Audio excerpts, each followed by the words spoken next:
Hi, everyone. I'm Brian. I'm joined today by Max, Ian, and Craig, and you are in the GA4GH Connections 2020 Breakout. So welcome.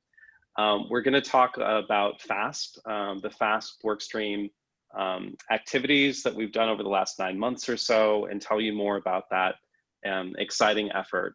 But before we get into it, if you could just go to the next slide, I just want to point out we're using Slido. So if folks have questions as we go through our slides, this is the place to go ahead, open that tab up now, put in our event code GA4GH 2020, ask your questions, upvote other folks' questions, and we'll loop back around at the end of the talk and spend some time answering your questions. So next slide. Okay, great. So just as an overview of what we're talking about today, many of you may not be so familiar with FASP, so I'm going to tell you a little bit about the goals, what are the initiatives we've done in 2020, and then we're going to dive into details on several demonstration projects that we've done, what we're calling the horizontal, vertical, and cross-platform demo. And so Max and Ian are going to dive into the details there. And then finally, we're going to leave off with the roadmap of what we're doing in the future, and Craig is going to tackle that section of the slides. Okay, so starting with the goals of FASP, what is FASP? Well, first of all, the acronym, Federated Analysis Systems Project. That's where the FASP term came from. And this was really started after the 2019 Plenary, where we saw an excellent demo by DNA Stack and Google, a sort of comprehensive software stack that implemented a lot of the GA4GH API standards. And so this was really inspiration for us to take a look at the power of putting together our APIs in a comprehensive system and actually using them as intended together. And so that really formed the sort of motivation behind FASP and for us to create this cross workstream effort to promote interoperability between our GA4GH standards, such as our APIs. Okay, so what are the goals of FASP then? What are the sort of activities that we promote? And first and foremost, we're here to combine GA4GH standards to solve scientific use cases. So we want to see GA4GH standards being used together in action. The next item that we promote, or our next goal, is to identify those sort of gaps and obstacles using those APIs together. What are the gaps between them that our driver projects and our vendors, implementers of these APIs are telling us based on this real world work? And then finally, we want to establish a feedback cycle with the work streams to feed that information back to them. Okay, so there's a lot going on in GA4GH. It's really exciting. We have 20 standards now. There's a lot of different efforts happening. And given the breadth and sort of scope of GA4GH, we knew going in with to FASP and creating this group that we really needed to focus in on specific standards and specific work streams to be successful. So we looked at where the FASP work and the FASP model can have the biggest payoff for researchers. And we know that researchers want to be able to work across biomedical platforms on the left here. These are sort of graphical user interfaces or different interfaces that researchers use to perform analysis on top of cloud data storage and compute services on the right here. We know that researchers want to be able to work across these environments to leverage their unique abilities and data sets, but we also know this comes with a lot of challenges right now. This is not so easy to do. Researchers are faced with challenges like, first and foremost, establishing their identity. What are they authorized to use? Finding data is another challenge. Using different systems for compute and doing that in a portable way. Accessing data from many sources, and doing all of these activities in a way that ensures reproducibility in the process. These are challenges for researchers. And so therefore, we chose to focus FASP on working with the GA4GH work streams that are working on these particular challenges. And if you go to the next slide, perfect. In addition to those work streams, we're specifically looking at several key GA4GH APIs that are really the building blocks for interoperability that help address these researcher pain points. So this isn't to say that FASP isn't wanting to work with other work streams and to expand the APIs that we're working on. That's far from the truth, but this is essentially our starting point for what we looked at over the last year.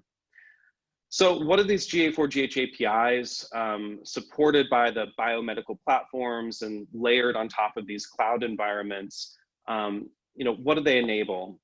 And for a researcher, it means that he or she can be identified by passports in the upper right-hand corner, passports from the jury and security work streams, that a user can use the search API from discovery to find data, and that several APIs from the cloud work stream can be used first to analyze data. So using things like the tool registry service or TERS for workflow sharing, using the workflow execution service or WES for workflow execution, using the task execution service or TESS for executing individual steps in a workflow. And as far as data location services go, again, using another cloud API, the data repository service to locate and access data across storage. So, taking a step back, each of these biomedical platforms may introduce other sort of interfaces and features and APIs beyond these core GA4GH interoperability services. And this is a good thing. We're not trying to replace those platforms with GA4GH. Rather, the GA4GH APIs that we're focused on here, these provide the sort of core services needed for researchers to find, analyze, access data. And this allows researchers to work interoperably and reproducibly across these biomedical platforms and underlying cloud storage and compute services.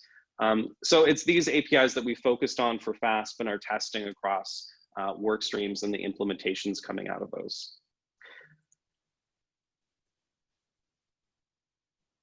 Okay, next slide. Great, thanks. So, we've seen why we were created in the first place. You've seen the goals for FASP, and you've seen what work streams and APIs we're focused on currently. But what are our activities from 2020? What have we really done over the last 9 months? And it falls into three sort of general sort of categories of work, I would say.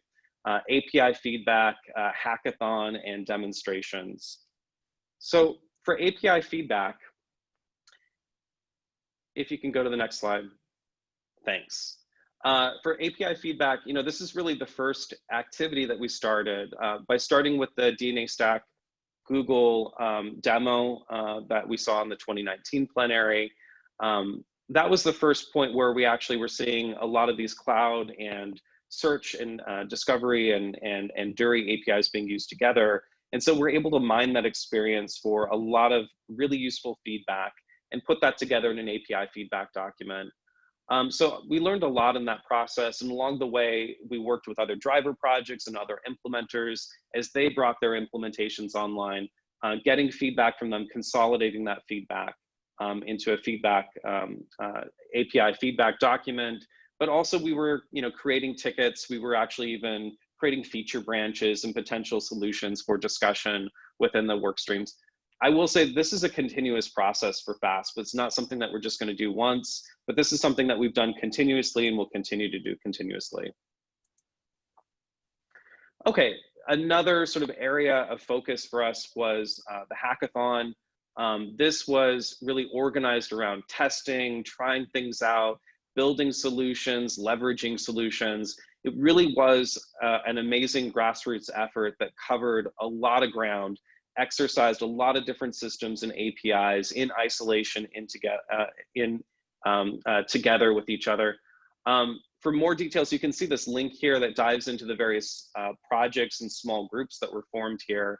But ultimately, I think one of the lasting impressions that came out of the hackathon was it really led to the cross-platform demos that Ian will describe in more detail shortly.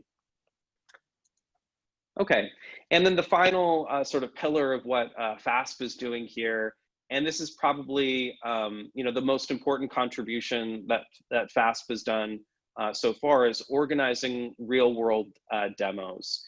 So it's how we started with the DNA Stack demo in 2019, and it's really a core part of what we're doing. So this activity is key for bringing together multiple systems using GA4GH APIs for interoperability and understanding what works and what doesn't work, right? So we have to try these out in the real world and real world scenarios with real systems to gather that API feedback.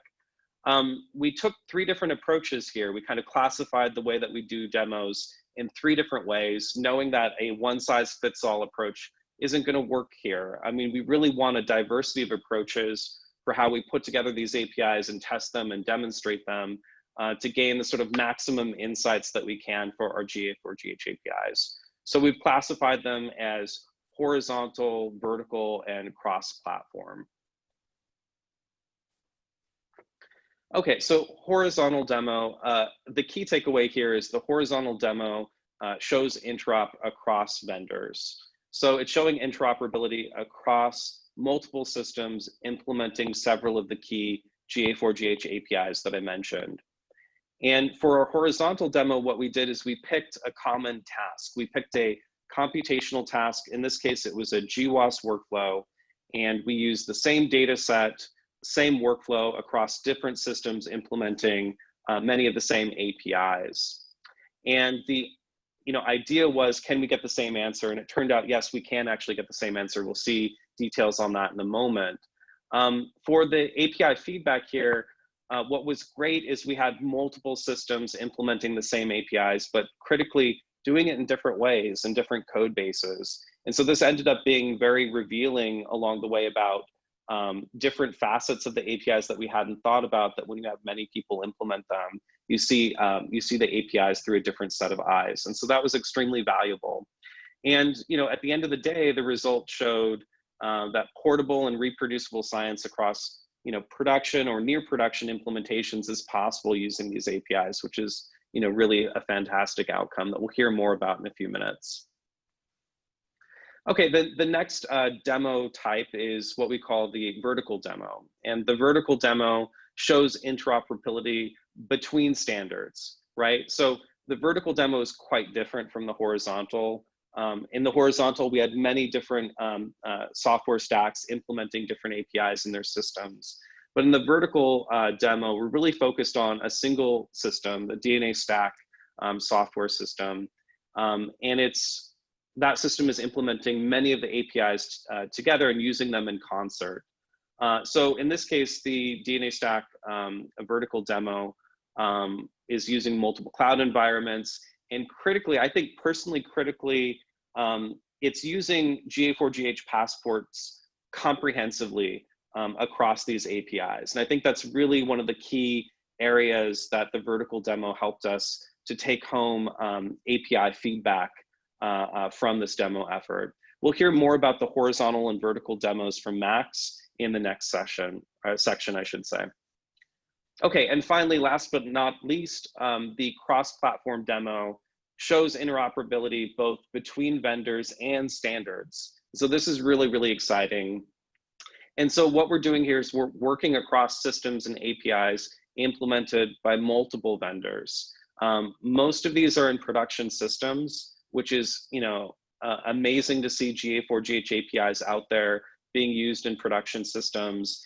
And these cross-platform demos were done across systems in a way that mimics how a researcher would use these GA4GH compatible systems for scientific analysis, driven by real use cases. So we'll hear more about the cross-platform demos from Ian a little bit later in the overall talk.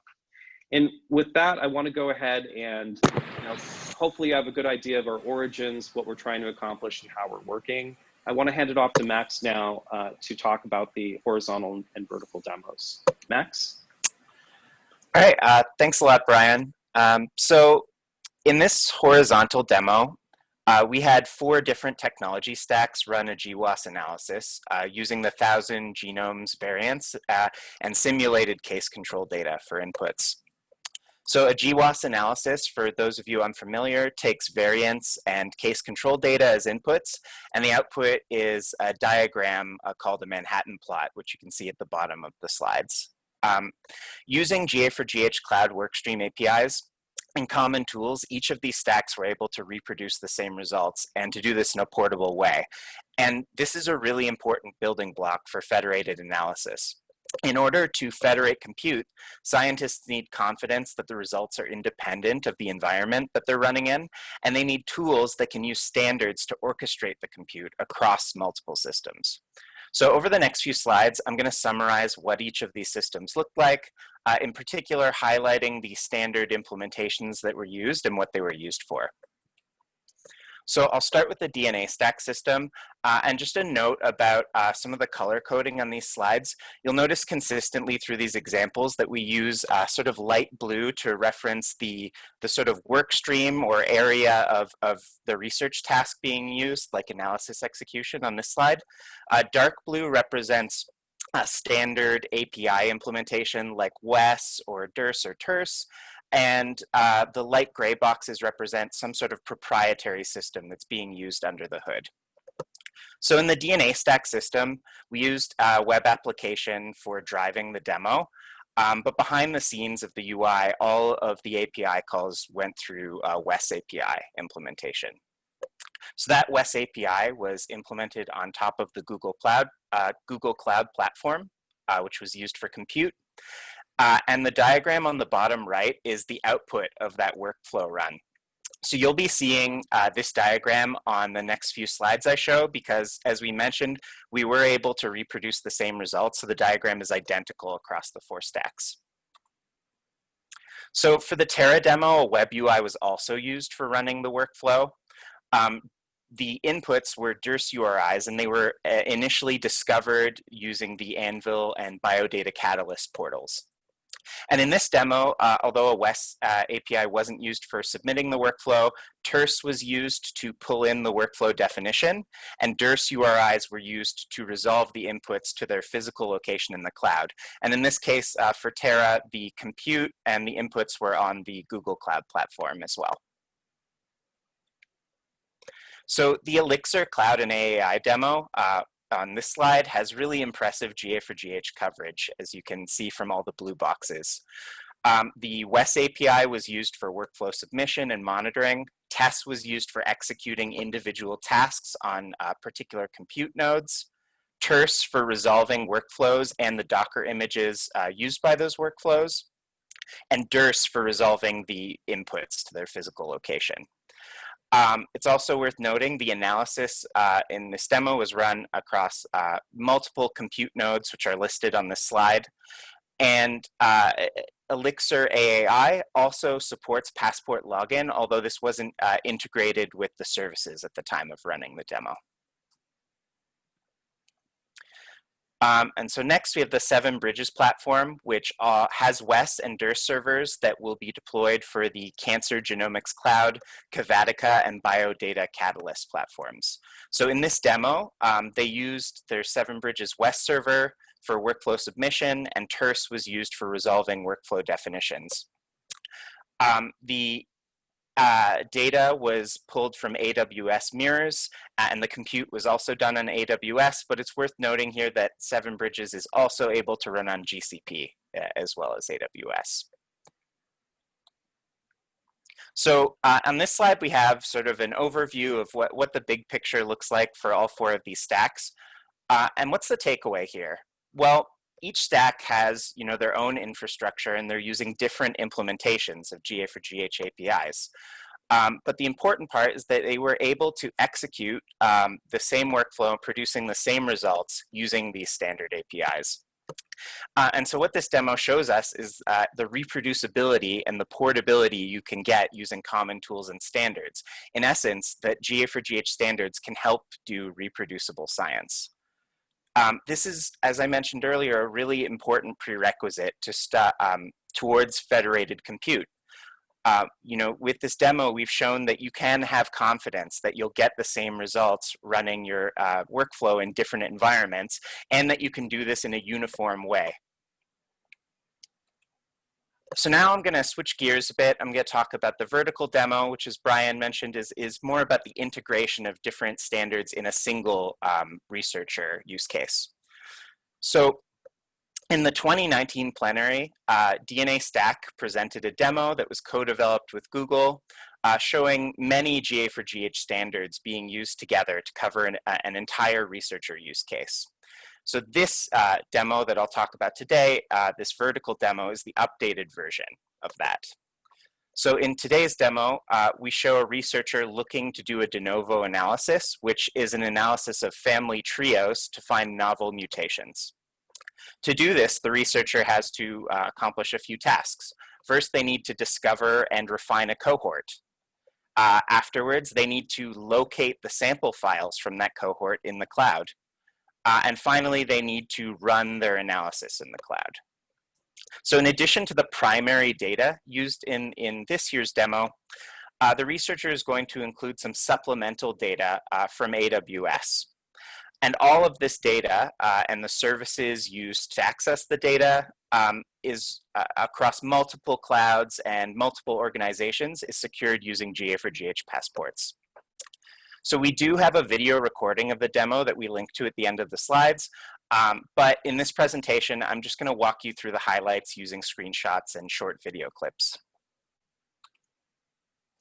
All right, so the demo uses a researcher-facing web application, which we have a screenshot of here, showcasing the 3 organizations in play. So on the far right, we have Missing from Autism Speaks, which is a data set of phenotypic and genotypic data for people with autism and their families. And this is the primary data set used in this demo. In the middle, we have DNA Stack, which is offering a workflow execution platform in this use case on top of GCP. And finally, on the left, researcher in this demo is part of a 3rd organization where they have their own data that they'd like to include in the analysis supplementally. So as you know, the use case starts with a researcher discovering the missing data and using a UI built on top of the current draft of the GA4GH search API to do cohort selection, which is what you're seeing in this clip. And as we can see, search is powerful enough to help us find trios of affected individuals and their parents, which is what we need in this case to be able to find de novo variants. So after the cohort selection is done, the researcher is ready to set up their workflow. So this UI helps guide them through the process of setting it up, but behind the scenes, the WES API is used to trigger the execution. So in this form, the user's mapping inputs from their search results to particular inputs of the workflow, which gives them the option of running a large batch, but they're also able, as you can see, to add specific URLs for AWS S3 objects where their supplemental data is included. So after the submission of the workflow, the WES API continues to be used for monitoring workflow run status. This basic UI directly shows the information provided by WES, which includes things like the inputs to the workflow and the logs and statuses from various tasks in that workflow. So during the search, we're searching for trio samples, and those samples are given to us as DIRS URIs. So in setting up the workflow, we're able to resolve those DIRS URIs to find a cloud and a cloud region that's suitable for our compute environment. So in our case, the compute is running in GCP, so we'll resolve it to the GCP mirror for that data. So importantly, tying this all together, every bit of data and every API call is authorized using GA4GH passports for identity and access control. The researcher, as we see in this clip, has to authenticate separately with Missing and DNA Stack, which allows each of these organizations to separately validate the user's passport and to maintain autonomy over their own data and services. So taking a step back, what have we really shown here? Well, we've shown a researcher discovering and analyzing data in the cloud.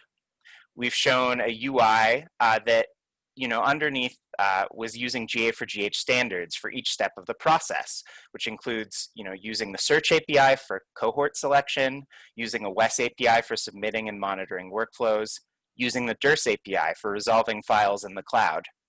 And this data was pulled from multiple clouds, GCP and AWS, and all the data and services were authorized using GA4GH passports across multiple organizations. So, how has this demo changed over time? Well, since we presented the original demo in 2019 at the Plenary, we earlier this year added limited DIRS support. And this Plenary is the first time we're showing this demo with support for DIRS 1.1 and inputs being consumed from multiple clouds. So moving into the future, we hope to add more standards into this demo to support, broader use cases. And we also want to start including standards implementations from other vendors. But fortunately, we do have some demonstrations coming up today that combine different implementations of standards together. And with that, I'm going to hand it off to Ian Ford to talk about the cross-platform demo. Great, thank you, Max. So I work in the National Cancer Institute in the US as part of the Cancer Research Data Commons, which is a driver project in GA4GH. And I'm a scientist by background, and I've used APIs of one kind or another for a while, and I've participated in efforts to standardize them. So I've joined the FASP initiative to look at how the GA4GH APIs can be put together to do science. Next slide, please.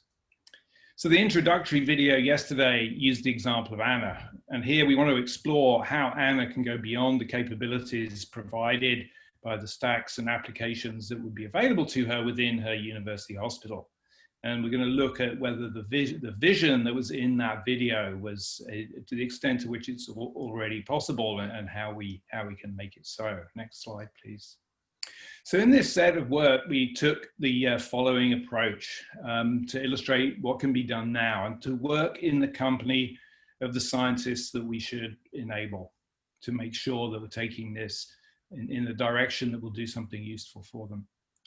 That means we need to go to the actual places where the data and tools that those scientists want to work with resides. So we did this work partly in the hackathons, as Brian said, and in writing the examples, the scripts that I'm going to describe here. So we wanted to look at what is the gap to where we want to be. And that gap is in terms of what GA4GH standards it would help to have running where would new implementations enable science.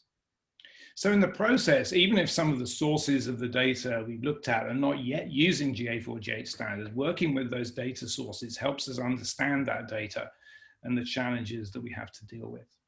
So that allows us as a community to identify where migration to GA4GH standards would have the greatest value.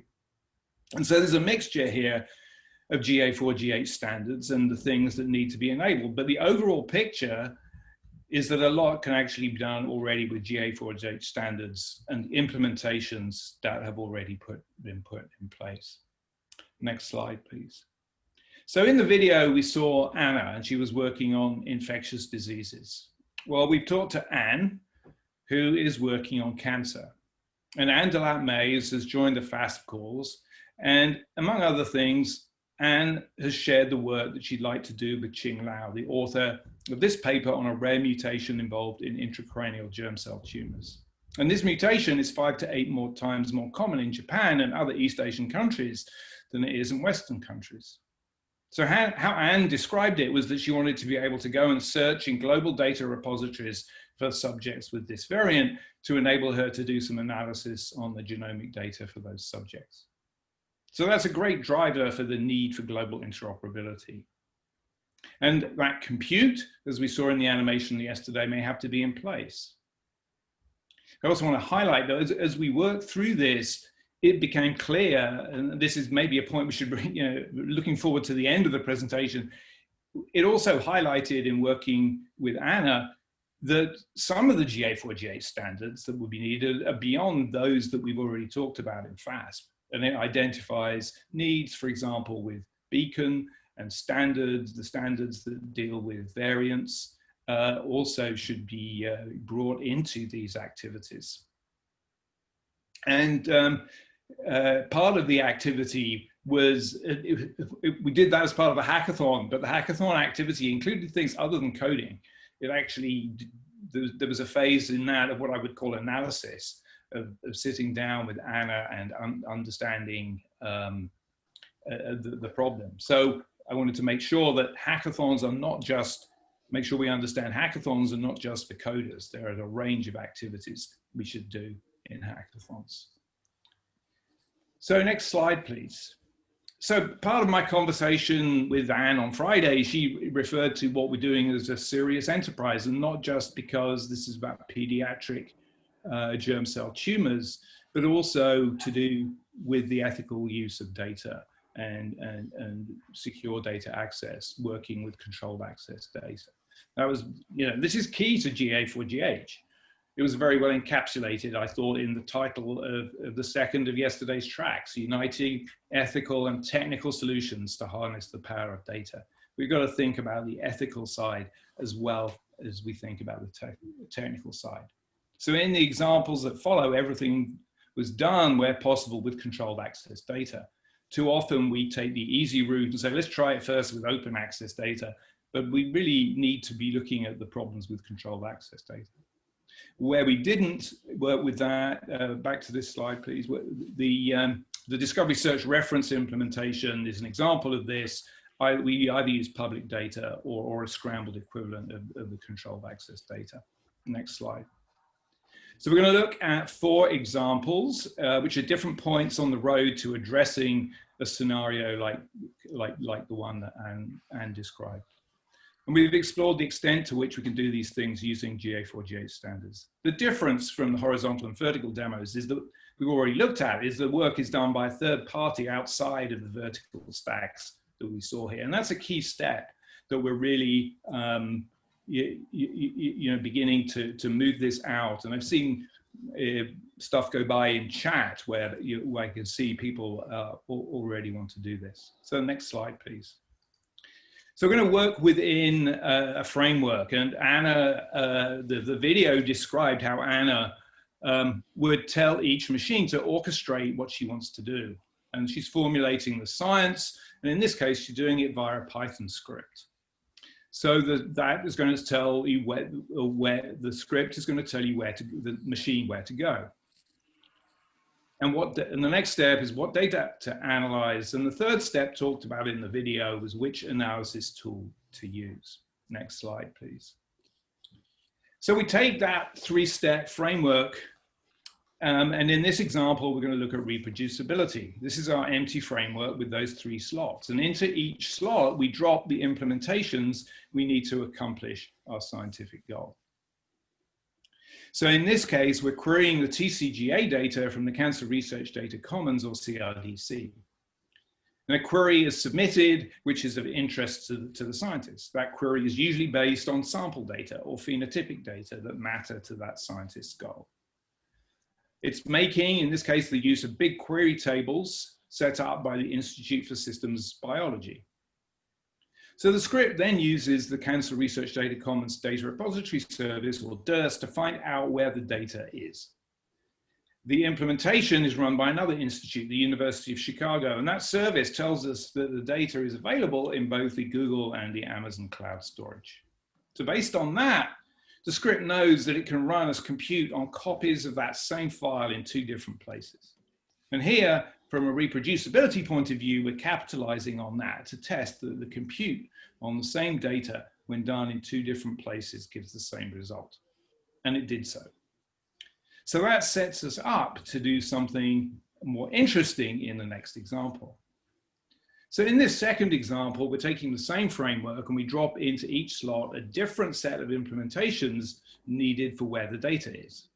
In this case, we're working off the capability in the previous example. We showed that if we asked the different analysis tools to do their work on the same thing, albeit in 2 different places, we got the same result.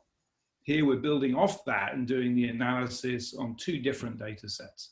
In this case, we're able to drop in blue another GA4GH API, and this is the reference implementation of the Discovery Search standard by DNA Stack. And it's working on a scrambled copy of that data.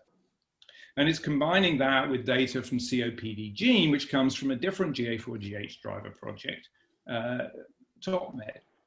And those 2 systems have different DRS services.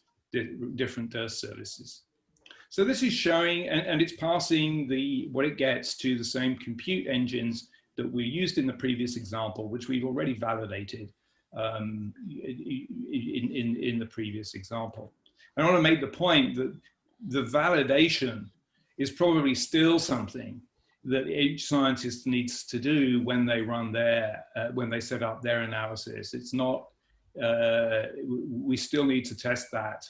We can't just assume that each stack is going to give us the same result on everything. We have to test it for our particular use cases.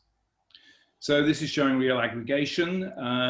It's controlled access data. Again, I also want to highlight that it's making reuse of machine readable data dictionaries to enable that discovery step to query on the specific data in those two sources. So we go to the next slide. We can begin to see that this is illustrating part of what was described there.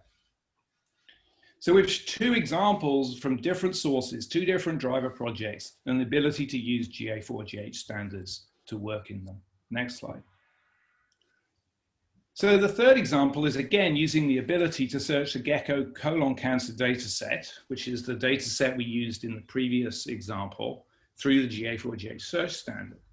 But it's adding another data source, which is queried by search. And that's making use of another GA4GH standard to do so. It's making use of phenopackets. And there's a slight trick here that's going on, is that in fact there's exchange of data going on behind the scenes. Data is sent from NCBI and Biosample and SRA and dbGaP at NCBI to the EBI Biosamples database. And EBI is representing the data as phenopackets. So what we did here was made those phenopackets available through the discovery search interface. And though the data actually originated and is in common with the data on the left, what we're proving here is a couple of things. Through discovery search, we can search those extracted phenopackets. And it shows again that we can integrate data from two different technical data formats as well as different databases. In the real world, the phenopackets on the right would be showing additional data that's been accrued on those subjects. Next slide, please. So fourth example here is another example of showing GA4GH APIs for all three steps of the framework. Is actually following through the same compute that was used in the horizontal example that Max showed. But as opposed to that being done within the stacks, this is being done across those stacks by a third party. We're using two different DERS implementations here. We're going to the DNA stack WES implementation, but from outside. So on to the next slide. We looked at the illustration of what we've been able to fill in the video. And we had an empty box on the right. And I wanted to share an example that might fill that. Next slide. So looking at the European Genome Phenome Archive, and that's a core database in the Elixir driver project, I was able to identify a pancreatic cancer data set that might usefully be combined with a pancreatic cancer data set in dbGaP. So I looked into whether that was feasible. And I was able, like Anna, to contact the Data Access Committee that the EGA website identified me. And that's a data access committee specific to that data set. So the application was providing that useful information.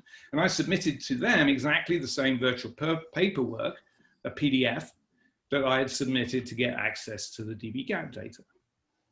And the Data Access Committee approved that request, and the EGA infrastructure took that authorization and electronically made the data available to me. And their work, almost behind the scenes, is the work of another GA4GH workstream that's been involved in FASP, namely Dury. So the next step with that, on the next slide, shows the pieces that I tried to work through as I tried to work the through steps in the framework from the video. And in this case, it seemed that I could use the HTS-GET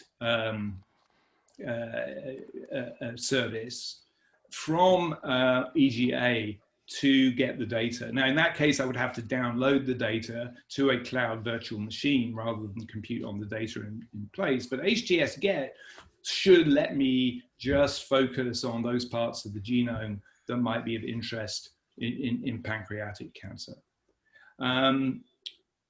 Unfortunately, in this particular data set, the data that had been submitted by the investigator didn't contain index files to the BAM files, and that's needed for HCSGET to work. So this is still a work in progress. But the point is, as with the other examples, it illustrates, discovering that kind of thing illustrates how taking an approach like this helps identify things that it would help us to work on collectively to realize the vision of GA4GH. So if you, on the next slide, if you want to use the examples here, you would have to have access to the data sets used. And so here is listed a GitHub repository that contains these scripts. There are notes in there that would get you started. Would be happy to engage in dialogue in GitHub, because that's what GitHub is for, as a social coding environment, to get engaged and assist with helping to run these scripts yourselves. Okay, and next slide, please.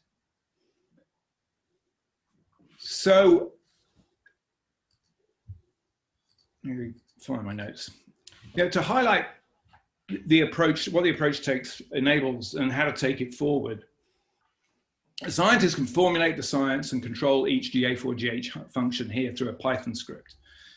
So how does that approach help us transition to standards? It allows data and tool providers to get engaged, using what's already in place to start with and focusing on the science.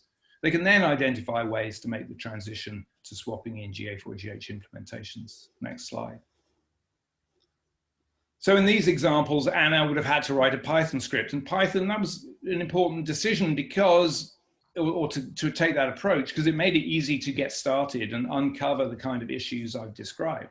But there are a range of Annas, and some are comfortable using Python scripts, and others would like a more point and click approach that is provided by some of the portals that are available from Elixir, Seven Bridges, Terra, DNA Stack, and others. So the video also showed a more seamless approach. The video featuring Anna showed a more seamless approach to authorization and authentication as you move across implementations. And that's the vision that Passport is designed to fill. And we saw how Max has pushed that forward to real use of passports in the vertical demo that he showed. One of the next steps is to see how that can be used in other implementations. Last slide. So the current situation is that many of the pieces are in place to make the vision that is in the video. The implementations shown by the logos above this line use GA4GH standards. There's more work to be done. The implementations and data below the line were possible to integrate. But we need to explore. And in the case of all the ones shown, it's relatively straightforward, it seems, to move them to GA4GH standards. Also shown here are some data sources like dbGaP and the phenopackets from Elixir, and those were made available indirectly by the implementations as shown. But all of this seems feasible to move to GA4GH standards. So at that point, I'll pass it to Craig, who's going to talk about the roadmap about how we might get there. All right, thank you very much, Ian. Before we dive into where we go from here, let's first take a step back to evaluate where we are along our journey towards interoperability. And I also want to circle back to those primary goals that Brian first introduced as our guide for going along this way.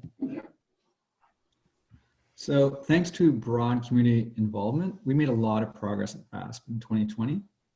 So the FAST community of volunteers wrapped or changed proprietary APIs, those gray boxes you've seen, using GA4GH standards, so becoming blue boxes. We started FASP with platform silos, and now we're moving towards having all the components based on GA4GH standards where we have standards.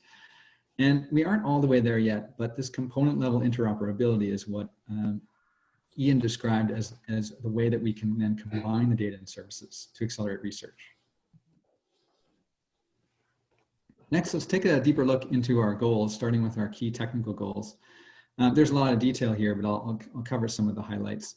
It's really a community effort to achieve these goals, and we will continue to rely on a fantastic set of volunteers to get the work done. So the first one here is to improve our APIs to make a more seamless integration as we try to piece these things together. We also want to iterate on deployment and development to be able to expose the platforms as part of larger distributed systems. And as part of this, we understand that the new functionality can't be called by one component until it's exposed by another. And furthermore, we're going to need to have integration tests to make interoperability dependable. And while we're doing all this for our existing blue boxes, we'd like to add more technical components and standards across the platforms to provide an end-to-end solution. So in addition to those technical goals, we also have scientific goals. You know, the technology is designed to be in support of real science. And we need to recognize that scientists run experiments that vary in how they're constructed. So we want to work with a global group and identify the common scientific interests. So let's identify feasible examples for Plenary 2021 and let scientific usefulness drive implementation. We want to provide a choice of implementation or the building blocks of the solution to produce maximum value for researchers and meet the regulatory and ethics requirements of their use cases, such as where data is allowed to be processed. Finally, let's look at our social goals. So social issue resolution refers to the social aspects of how we resolve the technical issues with our different implementations. And so answering questions like, how do we function as a community to help each other reach our goals? Let's also ensure we have a balance of global use cases that have enough diversity represented. And there are many more biomedical platforms out there. So we want to increase the number of platforms involved over time and continue to build on how the work gets done, such as protocols for development, to have broad community involvement and keep stakeholders from being blocked. Okay, so here's the steps that we're looking at to get there with all those technical, scientific, and social goals in mind. Number one, we have add more standards across stacks or platforms to power end-to-end use cases. So you heard a bunch about we would like to see the consistent use of passports for authentication and authorization across the various platforms, and add GA4GH search support to more stacks, and maybe even other standards such as, Ian mentioned Beacon, for example. Secondly, we would like to update our cross-platform demo with additional standards to pave the way for real-world use. We'd like to test them out with extra plumbing that's being required. So now we're able to do that across the various stacks that are more deep, more vertical. And the controlled access data that you heard about is very important. So we want to make sure that it can be combined across stacks. So you can merge that data. And third, we want to be able to help work streams enhance their specifications. So taking everything that we just did in the first couple of steps, we want to continue to work with work streams to bring those learnings back. And an example of this could be a pull request for DERS to improve passport support. We want to include feedback from researchers using full end-to-end user journeys. And this can, hackathons here can also play a role as being examples that we can use for this journey to get back. And number four, we'd like to productionize these enhanced specs and want to iterate on doing this. So as we power use cases, we'll learn more about how to make the systems interoperate better. And iteration means we don't need to wait for all the features to be finished. We can integrate as new features land. Number five is grow our global participation as we go and check that we have wide global community use. It's important we provide the right opportunities to involve a diverse set of interested parties from around the world, and that these systems are not designed to solve research problems better in one setting versus another. So we need to ensure we have diverse participation. And lastly, we want to make sure that we add testbed and environment. And so how will we know when things are working, and how do we detect when a new release breaks something? So a common testbed where user journeys can be encoded and run across components may also one day be used as part of a certification process, showing at least basic compliance with GA4GH standards. Now, these steps are not quite as ordered as they look on the page, especially number 5 and number 6. We can grow these things as we go, but we'll learn as we go and we'll fill in the gaps and build a systematic approach to how to close those gaps. And so we didn't have time to show the execution of these demos during the presentation, but we do encourage you to check out the video recordings we have for vertical and cross-platform demos. And in the chat, I think we might need one more. Sorry, can someone speaking? No. But to get even further involved or to try something similar yourself with your research, there are also links to the scripts that were used. So we'd love you to get involved and try things out, and then provide your feedback to the FASP group. So speaking of getting involved, so if you aren't already, please get involved. Your participation is key to our success. And there's a lot more detail in our documentation if you wanted to start there, from our charter doc to our project board and much more detailed technical diagrams.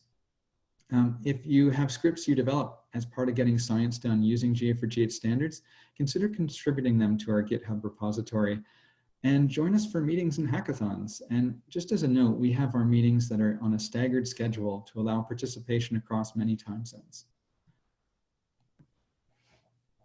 And so with that, on behalf of the presenters, as well as the entire FASP community that's made this work possible, we thank you for your participation today, and we'll now open the floor to take your questions. And as you can see, we have the Slido link here with the event code, and our moderator can start pulling things from there.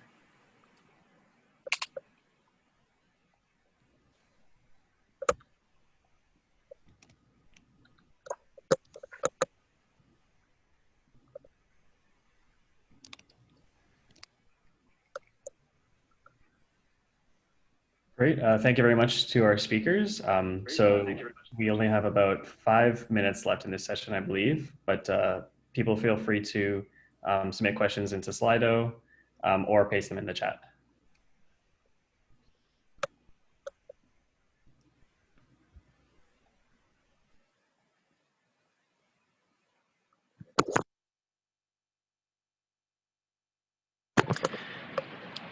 Jeremy, am I showing the correct page right now? Yes, you are. Yes. Okay. There are Thanks. no questions in the back end that I'm seeing.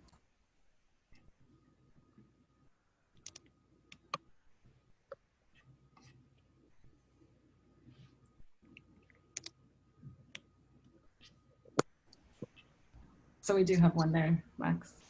Okay, great. Yeah, so first question was a realistic timeline for a real world working vertical demo.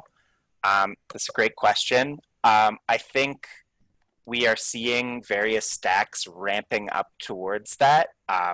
It's hard to put an exact timeline, but we saw in this demo that Elixir, for example, has you know, a great coverage of services in their stack, and they already have basic passport support in Elixir AAI, so I'm sure they're working on integrating that further.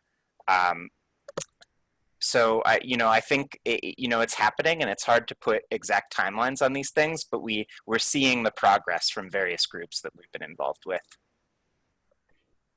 Anything else any of the other presenters would like to add to that? I think we're in a good position now to be able to move on these things, but as you know, integration it takes time, and so we might hit some gaps, but I think we are well positioned to see a lot more deeper stacks, and then start doing more of the crisscrossing of the cross-platform in the near future. So hopefully, with enough community participation that we rely upon, we can make those things happen. So I have a response on the question, which is, when the question is asking about a vertical demo, it would be interesting to know a bit more about what they have in mind, because there's the vertical demo that exists within a stack. And then there's the ability to create your own vertical configuration from different pieces, which are necessary when you find out where data are, as to which pieces you need to put together to answer your scientific problem. So I think one of the things we need to explore is those different senses of things. All right, we have a couple more questions. So do you have examples related to COVID-19 investigations? I don't think I'm aware of any that we've worked on in the context of FASP, although I know at DNA Stack we're involved with some projects related to COVID-19 where we're actively building services using GA4GH standards. That might be something that we'll be able to talk about in the future. I've seen but haven't explored some COVID data sources in the discovery search implementation from DNA Stack. So what Max has referred to is queryable through the kind of scripts I've shown. It would be great to explore that. What we need is somebody who's motivated by that and who has understanding of that area to come in and try that out with some scripts. It would be interesting to look at. Yeah, I just want to plus one that to what Ian is saying here about trying to roll that into, you know, the cross-platform demos and the work that's going on there to have many different demos available in the GitHub repo and the code or the Jupyter notebooks to trigger those. The other thing I would say here too with COVID is, you know, if you look at the horizontal demo and the participants in that and those platforms, you know, many of those platforms, as Max was saying, you know, are in fact, you know, being used today for COVID research, and things like being able to pull a workflow from DocStore, a COVID workflow from DocStore and running it in Terra. You know, these are things that I would say all of the horizontal demo participants, you know, are essentially supporting. So I think it's happening today for sure, and to see it incorporated in the cross-platform demos, I think would be really awesome as well. So I think we're at time now. If you have any of the questions you're interested in that didn't get answered, I see a few up here. I encourage you to reach out to any of, you know, us, the co-leads or Ian, any of the presenters today. Will probably be some of us in the virtual bar at the end of the sessions today. Thank you everyone for joining.